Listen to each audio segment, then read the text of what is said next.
Okay guys, dito natin malalaman kung talagang waterproof ba talaga itong Swimpro natin na headset ng Shocks. Subukan natin kung talagang ano nga talaga to. Ito guys. Waterproof nga. Kasi yung cellphone ko hindi. Okay guys, testing natin to. Swimpro daw to pang swimming to. Gagamitin namin to bukas para sa aming triathlon. So kailangan natin matesting to kung talagang nakakapakinig nga talaga ng music. Oh yeah. Testing natin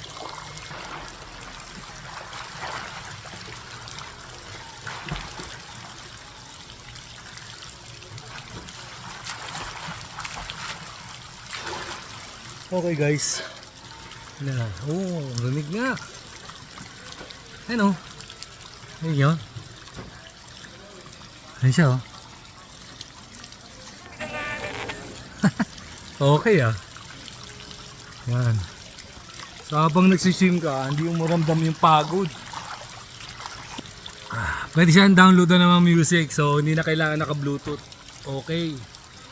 Right. Sa naka-invento nito the best kayo Nasolve mo yung mga problema namin, mga swimmer, runner, and everything in between. Yan, sikat na yan. Tayo sa viral. Kuya, ikaw yung naka-headset Kahit nakalubog. Sinig ang tugtog.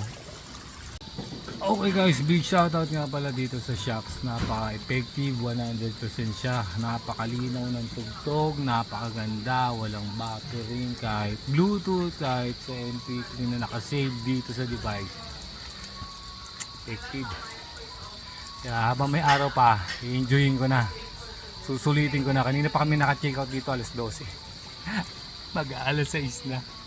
Susulit namin habang libre. Ganun sila ka-accommodating dito. Siyempre may labang kami bukas, may race kami. Kaya kailangan ko na mag-practice ngayon. Kasi matindi 500 meters na langoy, 3 kilometers na takbo, at 20 kilometers na bike. So wish me luck guys. Okay guys, tapos na tayo maligo. It's 6 o'clock na. And then we'll take a shower na lang. Let's go. Salamat sa pagsubaybay. Next vlog. Ayos to.